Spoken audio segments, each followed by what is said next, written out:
The scissors were small, the kind a woman uses for fine work. Thread, not fabric. She had set them on the table beside the coat the night before, and in the morning they were still there, waiting.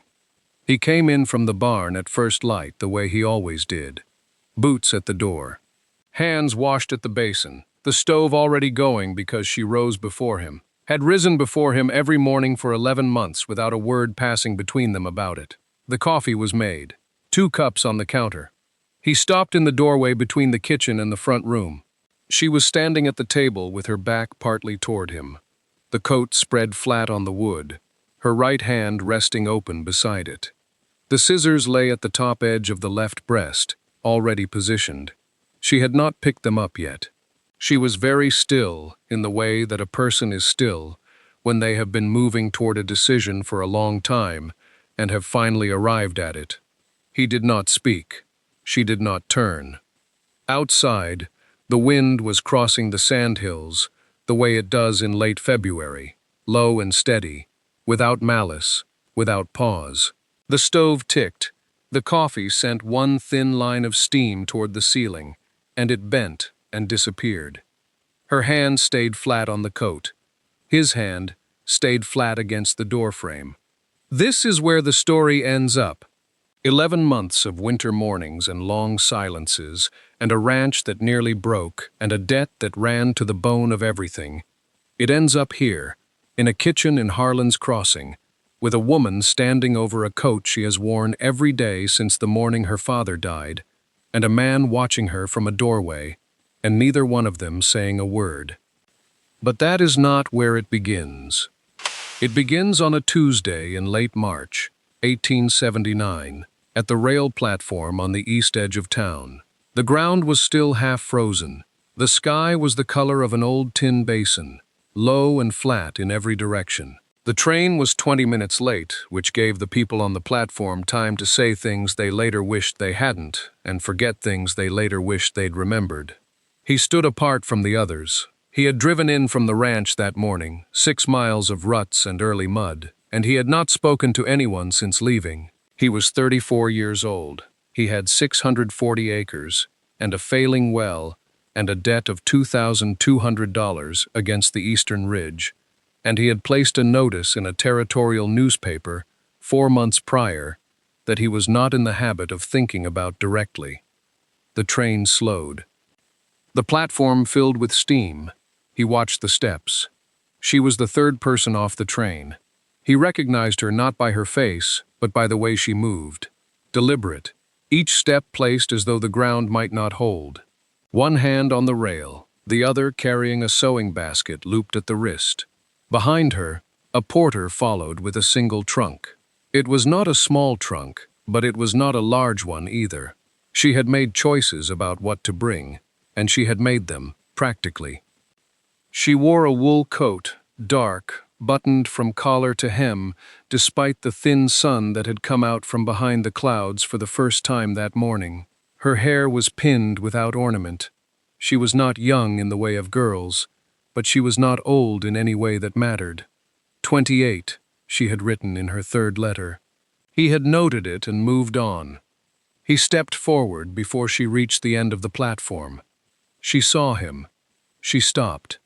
They were 4 feet apart, and neither of them spoke for a moment. He looked at her the way a man looks at weather, not judging, just reading. Then he said, "Wagons at the post." She said, "All right."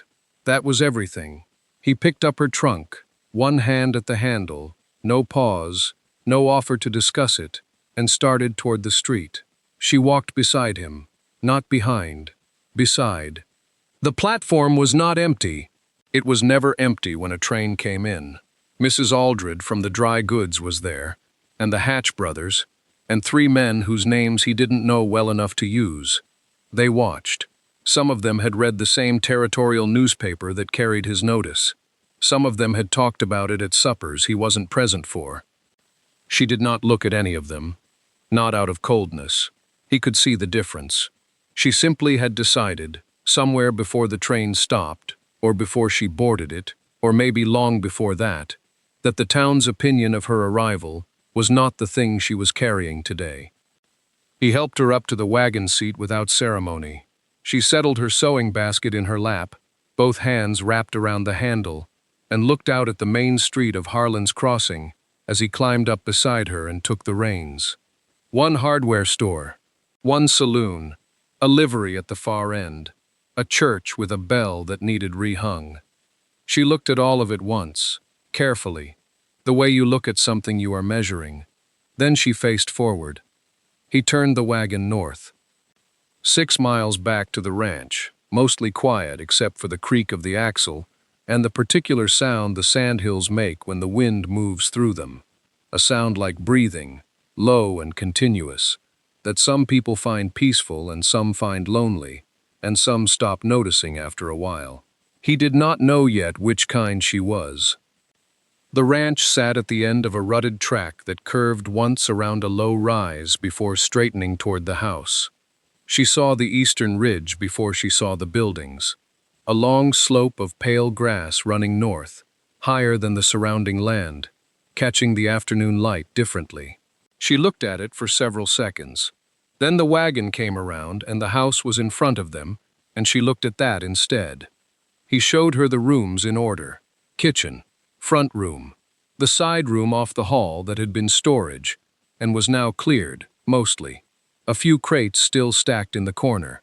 She stood in the doorway of each one without going in until she had seen it fully. Then she stepped in and turned around once, slowly, the way you orient yourself in a space you are going to have to know in the dark. She did not say anything was fine. She did not say anything was not. The first morning she was up before him.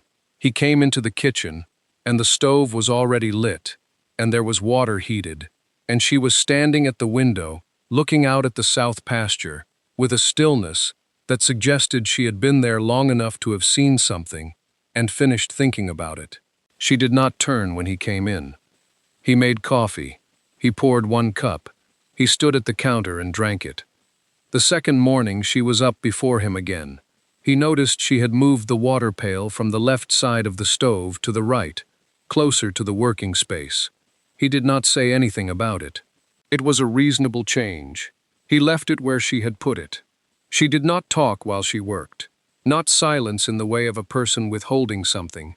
More like silence in the way of a person who had learned early that talking and doing were 2 separate activities, and one of them was necessary, and one of them was optional.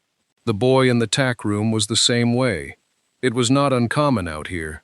Still, he noticed. The sewing basket stayed on the side table in the front room. She carried it in from the wagon herself on the first day and set it there, and he had not seen her open it. Not in front of him. Whatever she did with the evenings in the side room, she had the door mostly pulled and he did not go past it. By the 4th day, he stopped thinking about the basket directly. By the 5th day, he had stopped cataloging what she did and started simply moving around her the way you move around something that has settled into its place, not because it was forgotten, but because it had begun to belong there. On the morning of the 6th day, he set out 2 cups before the coffee was done. He looked at the second cup for a moment. Then he went to bring in wood, she asked on the 7th morning. Not asked exactly. She set her cup down and said she'd like to see the land, if he had time for it, and the way she said it made clear she wasn't asking for a tour. She was asking for information. He recognized the difference, the same way he recognized the difference between a man looking at a horse because he admired it and a man looking at a horse because he was calculating something. He said he had time. They went out after the boy had gone to check the fence line on the north end. The grass was still winter pale, pressed flat in places where the wind had worked at it through February and never let it fully recover. She walked beside him and not behind him, and she kept pace without effort. He noticed that too, that she was reading the ground as she went, not watching her footing, but watching the land itself, the way it tilted, the way the water would move across it in a hard rain. He took her to the south pasture first, showed her where the well had gone soft, the casing sunk, and the water come up alkaline when it came up at all. She crouched down beside it and looked at the edge of the stone without touching anything. She didn't say it was a shame. She didn't say anything. She stood back up and looked south, toward where the grass went to scrub, and then to nothing. They walked the fence line on the west.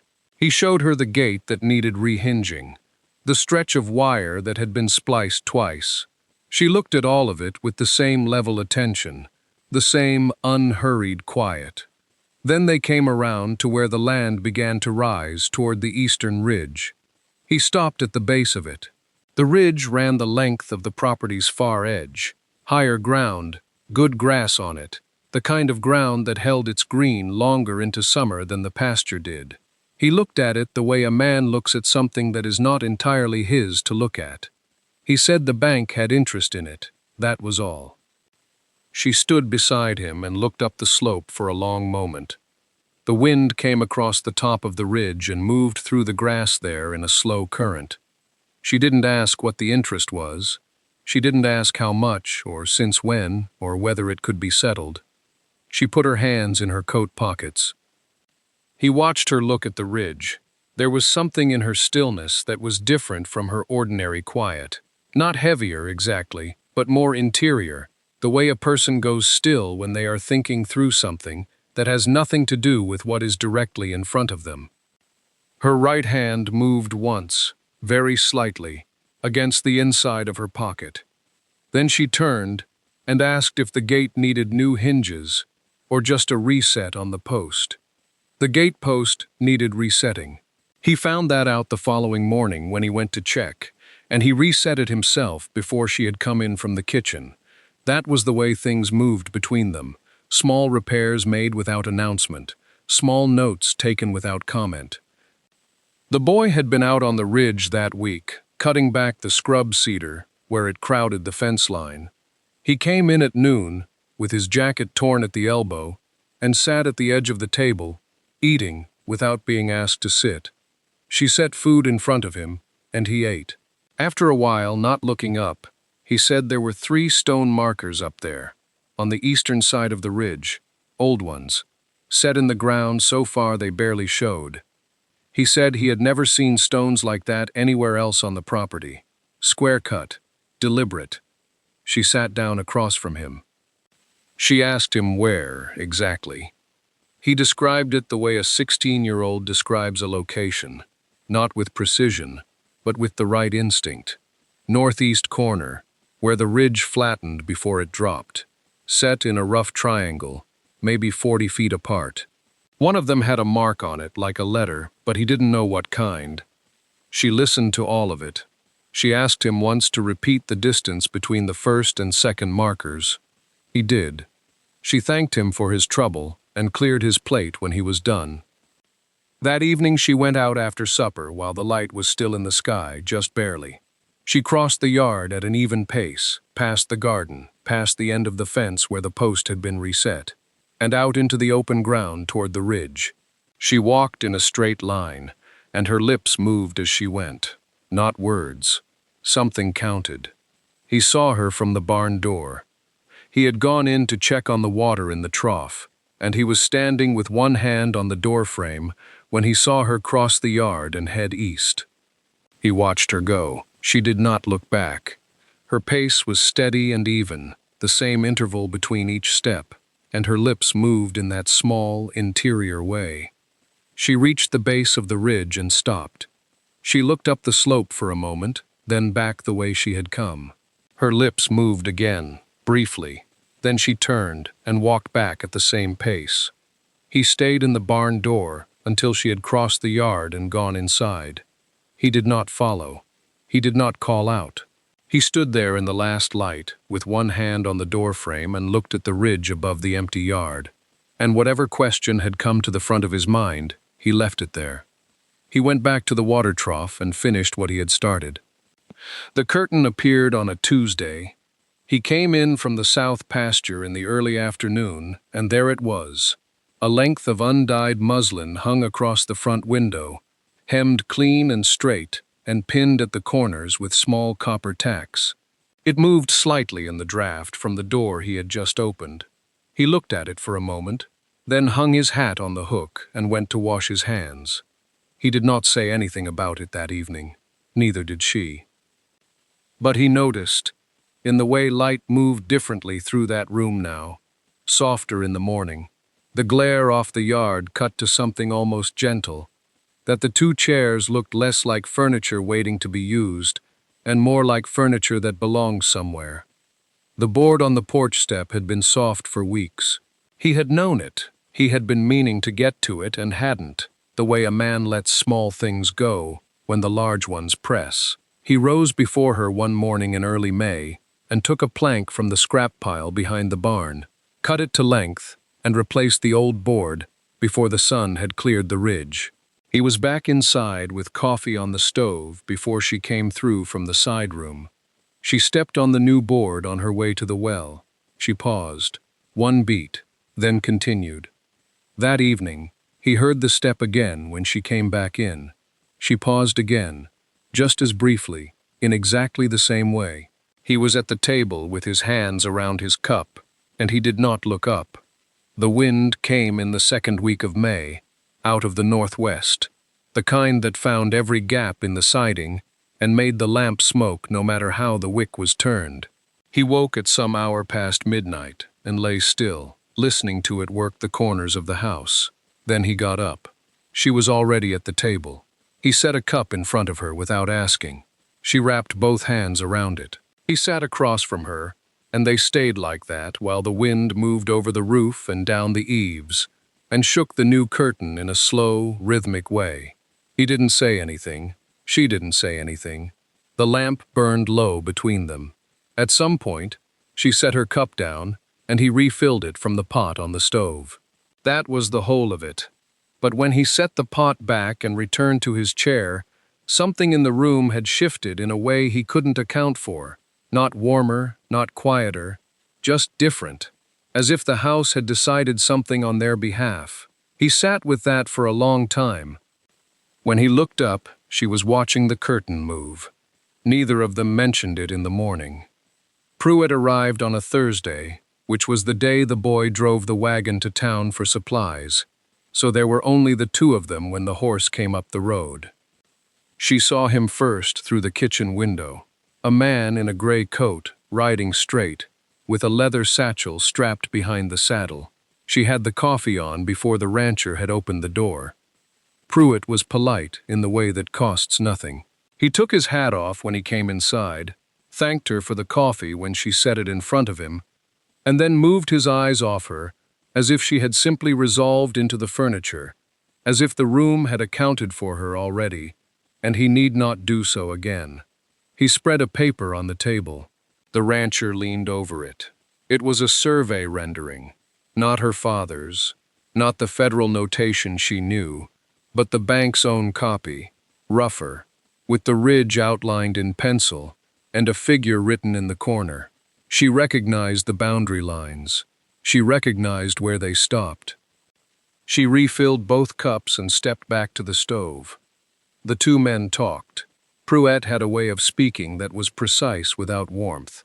Not unkind, simply efficient, as though feeling were a column in a ledger and he had already found it didn't balance. He said the renewal was contingent on the ridge holding its assessment. He said the figure was probably sufficient. He said probably the way a man says it when he means the opposite and wants the other man to hear it. The rancher said very little. He was listening the way he worked, without motion, without expression, taking in what was being said, and filing it somewhere she couldn't see. After 40 minutes, Pruitt folded the paper, closed the satchel, and stood. He thanked her again for the coffee, without looking at her. She said he was welcome. He put his hat on and walked out with the rancher, and she stood at the window and watched them exchange a few last words by the horse. Pruitt mounted without hurry. He turned east before he reached the road, cutting across the low grass toward the ridge. She watched him go. The eastern ridge ran the length of the horizon from where she stood. She had walked it twice since March, alone, in the early morning before the day started. She knew where her father's markers were, small iron pins, driven flush with the ground, unremarkable unless you were looking. She had looked. She heard the rancher come back inside and stop just behind her. He asked if she was all right. She said she was. He didn't move for a moment. She kept her eyes on the ridge. Pruitt was a small gray shape, moving along the base of it now, getting smaller. She was not lying, exactly. She was simply holding two things at once, the way her father had taught her to hold a compass. Level, without tilting it toward what you wanted to find. She waited until the lamp in the front room went dark. He had not said much after supper. He sat in his chair by the window for a while, looking at nothing she could name, and then he said he was going to bed. She told him good night. He told her the same. The door to the bedroom closed, and after a while the line of light beneath it went out. She gave it another quarter hour. Then she went to the trunk. It sat in the corner of the sewing room under a length of cotton she used for backing. She had unpacked most of it in the first week. Her clothes, her thread and needles, the small leather roll of her father's surveying tools that she could not bring herself to leave behind. But the notebooks she had kept at the bottom, wrapped in a flannel shirt that had been his. She had not opened them since October. There were 4 of them. She took the third. She knew which one before she looked. She had carried their order in her mind, the way you carry the layout of a familiar room, without thinking about it until you need to move through it in the dark. She set it on the sewing table and opened it. Her father's handwriting moved across the pages in the same direction it always had. Left to right, slightly downhill, the letters leaning into the work, bearing notations, distance tallies in chains and links, small penciled sketches of terrain, the kind a man makes, not for anyone else but to settle something in his own mind. She turned past them without stopping. The 1871 entry was near the back of the notebook. He had dated each survey in the upper left corner, the way he dated letters. She recognized the year before she read the heading beneath it. Eastern Sandhills, Ridge Survey, Section 14. The map filled 2 facing pages. He had drawn it in the field and inked it later at the table. She could tell by the weight of the lines, the steadiness of them. The ridge ran across the left page in a long diagonal, its northern and southern boundaries marked with the symbol he used for iron pins. The acreage calculation was written along the bottom margin in a column, neat and deliberate. 320 acres. Certified. Federal Grant Number 1871. NIN E-0047. The grant number. She had known it existed. She had the document itself, sewn into the coat, hanging on the hook behind the door.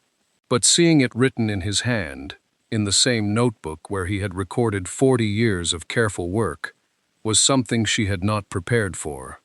She sat with her hands flat on the table on either side of the open page. The lamp burned. Outside, the wind moved through the grass. Somewhere on the south pasture, the well sat dry in the dark, and on the ridge Pruitt's horse had left marks in the low brush that she had not needed to see to know were there. She did not close the notebook. She went out before first light.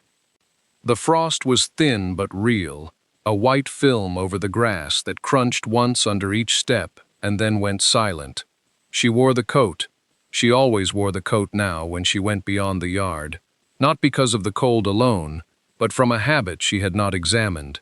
The weight of it, the specific pressure of the lining against her ribs. The ridge took 20 minutes to reach on foot. She had timed it once without meaning to, counting her steps out of a reflex her father had built into her, long before she understood why. Pace and count and mark. The land will not hold still for you, he had told her, so you hold still for it. She found the first stone marker where the notebook said it would be, 3 paces east of the long flat rock, set low and half swallowed by grass. She crouched and cleared the frost from its face with her sleeve. Iron pin gone, but the stone was cut, not natural. The corner mark. She walked the northern boundary line from there, counting strides, watching the ground. The second marker was buried deeper, visible only as a slight irregularity in the soil. She pulled it free. Cut stone, same hand. She set it back. The third was at the southern end, near a low draw where the drainage cut through. She almost missed it, but she had read the notebook entry 3 times the night before, and her father had noted the draw specifically, marker offset 4 feet west due to seasonal wash, and there it was. She stood at the high point of the ridge as the sun came up fully behind her, throwing her shadow long down the slope toward the ranch house below. Smoke was rising from the kitchen stove, a thin, straight column of it, pale against the cold sky, climbing without hurrying. She could see the corner of the fence he had repaired last week, the dark line of the tack room, the shape of the yard she had crossed every morning for 11 months. She held the numbers in her mind, the strides she had counted, the markers she had found, her father's boundary lines, walked out in the field, and then inked with a careful hand in a notebook that still smelled faintly of river clay and weather. 320 acres, certified, federal grant number 1071-NE-0047. Not approximate, not estimated, exact. She stood on the high ground and looked at the smoke rising from the stove and understood, completely, without room for revision, what the document sewn into her coat was worth, and what it would cost him if she did nothing, and what it would cost her if she did. She did not move for a long time. The letter came on a Friday, tucked between a feed invoice and a circular from the Territorial Land Office. She saw him take it from the boy's hand at the gate, saw the return address on the envelope, First Territorial Bank, Rushville, and went back inside before he opened it. She heard nothing from the front room, no chair pushed back, no sound of paper folded or set down, just the ordinary sounds of the house, until he came into the kitchen 20 minutes later, and poured himself a cup of coffee, and stood at the window with it. She did not look up from the hem she was working. He stood there a long time. Later, after supper, she cleared the table, and he was already outside, walking the fence line in the last of the light, the way he did when something was sitting on him. She watched him from the kitchen window, the slow, deliberate pace of a man who needed to move but had nowhere to go. The boy had left the letter on the side table near the door. She did not touch it, but she read it from across the room. The language was exact and without malice. Renewal denied, terms of original instrument to be executed. Assessment and proceedings to commence within 30 days of this notice. Agent C. Pruitt to attend. 30 days. She dried the plates and hung the cloth, and went to the sewing room and closed the door. The coat was on the hook behind the door, where it had hung since March. 11 months.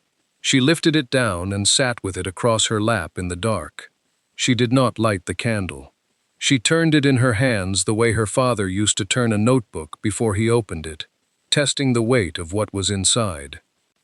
The lining was thick along the left breast, the stitches she had put there herself, close and even. The night before she boarded the train, she had used the smallest needle she owned. She sat with the coat in her lap and did not open it. She could hear him come back inside, the scrape of his boots on the porch boards, the latch, the sound of him pausing in the front room, then moving toward the kitchen, water, a cup set down, and then quiet. The house settled around her in the dark. She thought about the smoke she had watched from the ridge that morning, the thin, straight column of it, climbing without hurrying, the way it had risen from the stove he had built the fire in before she was awake, the way he had every morning since November. She sat with the coat in her lap for a long time. She came out of the side room in the morning, and he was already at the table, not eating, just sitting with his hands flat on the wood, the way he sometimes did when something had been working at him through the night. The 2 cups were out. The coffee was on. She poured and sat down across from him. He did not look up right away. He looked at the grain of the table for a moment, then at the window, then at her, and whatever he had been deciding, He had apparently decided it. He told her about the ridge. He did not dress it. He laid it out the way a man lays out a piece of land. This edge to that edge, what it was worth, what he had borrowed against it and when, the $2,200, the territorial bank, the man who would be coming in the spring to determine whether the collateral held or whether they would begin the process of taking it. He said they without inflection, the way you say weather, the way you say winter. He said the eastern ridge held the only reliable water access on the north face. He said without it, the herd would not make it past July. He said he had known this since the loan was written and had believed he would find another way by now. He did not say he hadn't found one. She sat with her cup in both hands and did not move while he talked. She watched his face. He spoke without self-pity, without any apparent expectation of comfort. He spoke the way a man speaks when he has decided someone deserves the truth of a thing and is getting it done. When he stopped talking, the kitchen was very quiet. She reached across and refilled his cup. He wrapped his hands around it and she sat back down. Neither of them said anything for a while. She thought about the ridge. She had paced it in October, before the cold came, had counted her steps from the section marker her father had set in 1871, the flat stone with the chiseled X that she had found exactly where his notebook said it would be. She had stood on the north face and watched the water move below and understood immediately why it mattered. She had known for 7 months what he did not know. She refilled her own cup and they sat together in the quiet of the kitchen while the light came up through the window and the stove ticked slowly as it cooled. That night she went into the side room and opened her sewing basket. She found the small scissors at the bottom, the ones with the narrow blade, the ones she used for seams that had to come apart clean. She set them on the work table beside the coat. She left the scissors on the work table overnight. In the morning she rose before him, the way she always did, and put the stove going and set the water on. She heard him move in the bedroom, the floor settling under his weight, the particular sound of his boots being pulled on. She went to the side room and took the coat from the work table and carried it back to the kitchen. He came through the doorway and stopped. She was already sitting at the table. The coat was laid flat in front of her. The small scissors were in her hand. He did not ask. He moved to the stove and poured 2 cups and set one in front of her. He remained standing with his own, one hand flat on the counter, watching. She worked slowly. The lining was wool, doubled, stitched with thread she recognized from her father's kit, dark brown, waxed, the kind meant to hold through weather. She found the seam along the left breast and slid the narrow blade beneath it and cut in a single careful line. She did not hurry. The scissors made a small sound.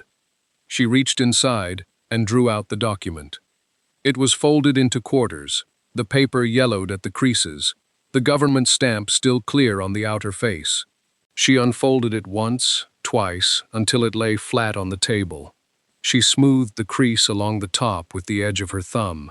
There was a small water stain in the lower corner, from the autumn her father had spent in the field.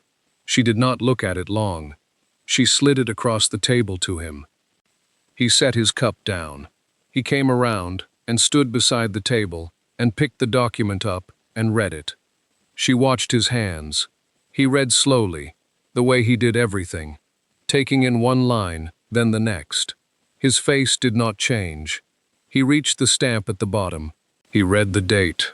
He read the name. He stood there a moment longer. Then he folded it, once, and then again, along the same creases it had held for 8 years. He set it on the table beside the cup he had put out for her. He did not speak. She picked up her cup. Outside, the door was standing open, the way it always was in the morning, and through it the early light was coming across the yard, low and long, the way spring light moves in the sandhills, traveling, it seemed, from a great distance. The eastern ridge caught it first. The grass there was still pale from winter, but beginning, just beginning, to show green at the roots. He pulled out the chair across from her and sat down.